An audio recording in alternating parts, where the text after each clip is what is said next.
علی محمد خان صاحب، بڑی دلچسپ بات ہے. آج مریم نواز صاحبہ ایک جلسے سے خطاب کر رہی تھی تو انہوں نے کمپیریزن دیا کہ وہ کون ہیں اور ان کے مخالفین کون ہیں. کیا رسپانس کرتے ہیں؟ کیا ان کے پاس اور کوئی بیانیہ نہیں ہے؟ عوام کے مشکلات، مہنگائی، اتنے اور بہت ساری چیزیں ہیں، یہ ایک ہی ہے جس کی بیس پہ وہ آئندہ انتخابات لڑنا چاہ رہے ہیں؟ بچ گانا سی جذباتیت والا بیانیہ اب نہیں چلے گا. پاکستانی اب بڑے میچور ہو گئے ہیں. چاہے ریڑھی والا ہو، چاہے بیچارہ اجرت پہ روزی روٹی کمانے والا آدمی ہو، دن کا دیہڑی دار ہو، اس کو بھی بڑی سمجھ ہے. یہ جو چھوٹا سا فون آ گیا نا سب کی جیب میں، اس نے وہ اویئرنیس دی ہے. میں سمجھتا ہوں کہ اس طرح کی بیان بازی سے کچھ ہوگا نہیں. وجہ اس کی یہ ہے کہ یہ 28 مئی 9 مئی یہ چیزیں ہمیں نہ بتائیں. ہمیں پتہ ہے پاکستان کو نیوکلیر طاقت بنانے والے لوگ کون تھے. بھٹو صاحب کو کریڈٹ جاتا ہے صحیح. اور ہمارے سب سے زیادہ کریڈٹ جاتا ہے محسن پاکستان ڈاکٹر عبد القدیر خان صاحب، ڈاکٹر سمر مبارک مند، وہ ہزاروں انجینئرز، وہ ہزاروں سائنسدان جنہوں نے اپنی زندگی جان جوکھم میں ڈالی. ضیاء صاحب کا زمانہ تھا، ضیاء صاحب کو بھی کریڈٹ جاتا ہے. انہوں نے بھی اس کو آگے پہنچانے کے اور کمپلیٹ کرنے کا رول ادا کیا. غلام اسحاق خان صاحب کا رول ادا ہے اس میں. غلام اسحاق خان نے بنیادی کردار ادا کیا کہ ہر بھرپور کوشش کی، حکومتیں آتی جاتی رہیں لیکن انہوں نے نیوکلیر پروگرام پہ کوئی کمپرومائز نہیں ہونے دیا. بے نظیر بھٹو صاحب کا بھی اس میں رول ہے جب میزائل ٹیکنالوجی اس زمانے میں آگے گئی، اور میاں صاحب کے دور میں وہ دھماکے ہوئے. تو یہ تو ایک جوائنٹ ایفرٹ ہے. آپ کیوں اس کو میاں صاحب؟ اور دوسری چیز یہ ہے اجاڑنا فلانا. دیکھیں آپ ہمیں چاہے کچھ بھی کہیں، میں مریم بی بی سے کہہ رہا ہوں، میں آپ کے والد صاحب کو محب وطن پاکستانی سمجھتا ہوں، لیکن یہ سمجھتا ہوں کہ آپ کے والد صاحب فیل ہو گئے ہیں سیاست میں. آپ کی جماعت کی سیاست فیل ہو گئی ہے. آپ یہ اس طرح کی جذباتی نعرے بازی نہ کریں. اگر آپ کہیں گے 9 مئی فلانا تو پھر مجھے اس پہ مجبور نہ کریں کہ میں سوال پوچھوں کہ ڈان لیکس والے کون ہیں. صحیح. میں پوچھوں کہ سپریم کورٹ پہ حملہ کرنے والے کون ہیں. بالکل. میں پوچھوں کہ وہ لوگ کون ہیں جو ملک سے باہر بیٹھ کے اساس اداروں کے سربراہوں کے نام لے کے گجرانوالہ جلسے کی میں یاد نہیں دلانا چاہتا. میں صرف یہ کہنا چاہتا ہوں آپ بھی محب وطن ہیں، ہم بھی محب وطن ہیں. بات پرفارمنس کی ہے، ادھر ادھر کی آپ نہ ہاں. کہ یہ بتائیں 17-18 مہینے میں کیا کیا؟ مہنگائی کدھر پہنچائی؟ پیٹرول کدھر پہنچایا؟ لوگوں کی زندگی کی کیا صورتحال ہے؟ فوریکس ریزروز بڑے کہ نہیں؟ مہنگائی کتنی بڑی کیوں بڑی؟ آپ تو مہنگائی کے خلاف آئی تھی، اور اتنا ہمیں ضرور بتائیں. بالکل صحیح کہ 18 مہینے میں جب مہنگائی آسمان تک پہنچی، ایک منٹ جی، کہ 18 مہینے میں جب مہنگائی آسمان تک پہنچی، میں بھول گیا ہوں یہاں ایک شخصیت تھی بڑے قابل احترام ہے، شہباز شریف ان کا نام ہے، وزیر اعظم پاکستان تھے. کوئی مجھے بتائے گا کہ شہباز صاحب اور مریم بی بی کا آپس میں کیا رشتہ ہے؟ مجھے کسی بتا چچا بھتیجے کا. تو اگر یہ رشتہ ہے تو آپ کی حکومت تھی. آپ کی اطلاع کے لیے عرض ہے، بالکل صحیح، 18 مہینے آپ کی حکومت تھی. بالکل جواب، اور عوام اس کا سوال کر رہی ہیں، اور بالکل عوام کے ذہنوں میں وہ بہت صحیح طریقے سے بیٹھی ہوئی ہے بات، کیونکہ اتنی مہنگائی شاید پہلے کبھی انہوں نے دیکھی نہیں تھی. اب مجھے یہ بتائیں، بلہ نہیں ہے، کتنی کمفرٹیبل اور کتنی انکمفرٹیبل ہے P T I? It's a new challenge, نیا چیلنج ہے. میں انکار نہیں کروں گا کہ بلہ لے کے ہمیں بہت بڑا زخم پہنچانے کی کوشش کی گئی ہے.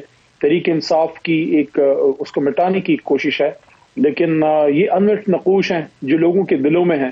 تو بلہ پھر آ جائے گا انشاءاللہ. انٹرا پارٹی ہم کرنے جا رہے ہیں، بلہ انشاءاللہ پھر آ جائے گا. لیکن یہ ہے کہ جب تک بلہ نہیں آتا ہم انتخابی نشانوں پہ بھی الیکشن لڑیں گے.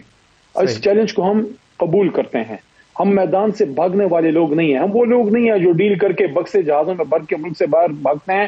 ہم فیس کرنے والے لوگ ہیں. صحیح. علی محمد خان چیلنج کو فیس کریں گے. بالکل. علی محمد خان صاحب، ایک چیز جو سوال اٹھ رہا ہے کہ جی ایک ایک حلقے سے 4 آزاد کھڑے ہوں گے کہ جی میں بھی پی ٹی آئی، مجھے عمران خان نے ٹکٹ دیا ہے، یا میں صحیح معنوں میں نمائندہ ہوں پی ٹی آئی کا. تو وہ کنفیوژن اس کو کیسے دور کریں گے؟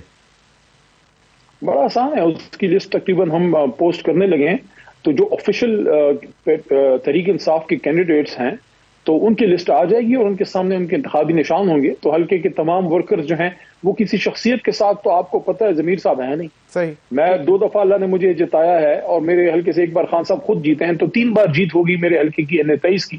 تو 3 بار جیتی ہوئی سیٹ جو ہے، میں آپ کے سامنے آج برملا پوری قوم کے سامنے اظہار کرتا ہوں کہ 80 ہزار اور 50 60 ہزار ووٹ لینے والی جماعت اس حلقے سے جو دئی علاقہ ہے، وہاں سے بڑا ووٹ پڑتا بھی نہیں ہے. صحیح. وہاں علی محمد کا شاید اپنا 10,000 ووٹ بھی نہیں ہوگا. تو علی محمد جو 2-3 بار وہاں سے ہم لوگ جیتے ہیں، میں اگر کلیم کرتا ہوں کہ میرا اپنا ووٹ نہیں ہے، تحریک انصاف کا ہے، تو کوئی اور کس طرح کلیم کر سکتا ہے کہ میرا اپنا ووٹ ہے؟ ووٹ تحریک انصاف کا ہے. کارکن اس شخصیت کے ساتھ کھڑے ہوں گے اور قوم اس کے ساتھ کھڑی ہوگی جس کے پاس تحریک انصاف کا ٹکٹ ہوگا، عمران خان صاحب کا کینڈیڈیٹ ہوگا۔ چلیں آپ بالکل صحیح، ایک اسٹریٹجی کی بات کر رہی ہے یا پلان سی ڈی، وہ کیا وہ یہی ہے جو آپ نے بتایا کہ مطلب ایک آرگنائز طریقے سے لسٹیں بنیں گی، نشان اس پر چھپا ہوا ہوگا اور پتہ ہوگا کہ یہ پی ٹی آئی کا ہے تاکہ آپ لوگ سیکیور رہیں۔ دس از دا پلان سی اور ڈی وٹ ایور۔ دیکھیں مجھے تو سی وغیرہ کا نہیں پتا، میں تو ایک پلان کو سمجھتا ہوں، وہ پلان ہے کہ جو آپ جب اللہ پہ توکل کرتے ہیں تو اللہ آپ کے لیے خود ہی پلان بناتا ہے۔ صحیح، بالکل صحیح، آپ کے ذہن میں اللہ ایک منصوبہ ڈالتا ہے۔ ہمارا منصوبہ یہی ہے کہ عوام کے گھر گھر پہنچ کے ہم نے بتانا ہے کہ اس حلقے میں آپ کا صوبائی قومی کینڈیڈیٹ کون ہے، اور انشاءاللہ ہماری سوشل میڈیا ٹیم اتنی تگڑی ہے کہ ہم پاکستان کے ہر حلقے کے ایک ایک پاکستانی کو بتا سکیں یہ آپ کا صوبائی کینڈیڈیٹ ہے، یہ آپ کا قومی کینڈیڈیٹ ہے، اور شخص کو مت دیکھو، صحیح، بالکل صحیح، آپ یہ دیکھو کس کا آدمی ہے، کس کا آدمی ہے، بالکل صحیح۔ اب ایک صورتحال تو یہ سامنے آ گئی، اب آزاد ہوں گے، کتنا نمبر دیکھ رہے ہیں national assembly? I am not talking about the provincial assemblies, careful. اگر الیکشن ڈے والے دن کوئی بہت زیادہ ڈرامہ نہ ہوا تو انشاءاللہ میں ایکسپیکٹ کر رہا ہوں کہ میجورٹی سیٹس پاکستان تحریک انصاف کے لوگ جیتیں گے، اور تحریک انصاف ایز اے جماعت ابھی تک موجود ہے۔ الیکشن کے بعد وہ سارے انشاءاللہ تحریک انصاف کی فولڈ میں واپس آ جائیں گے، اور اس دوران ہم انٹر پارٹی الیکشن کی طرف بھی جا رہے ہیں۔ انشاءاللہ Tehreek Insaf is there to stay, majority Pakistan Tehreek Insaf جیتے گی انشاءاللہ۔ صحیح۔ اب آزاد جب الیکٹ ہو کر آئیں گے تو آپ کے ایکس کولیگ فیاض الحسن چوہان صاحب اگلے روز میرے پروگرام میں تھے، انہوں نے ایک چھوٹی سی بات کی، میں چاہوں گا وہ سن لے تو اس پر بھی رسپونڈ کر دیں۔ میری انفارمیشن یہ ہے کہ ان میں سے جیتنا اسی نے ہے جس نے کمٹمنٹ کرنی ہے کہ جیتنے کے بعد میں نے یا آئی پی پی جوائن کرنی ہے یا نون لیگ جوائن کرنی ہے۔ یہ سن لیں میری بات۔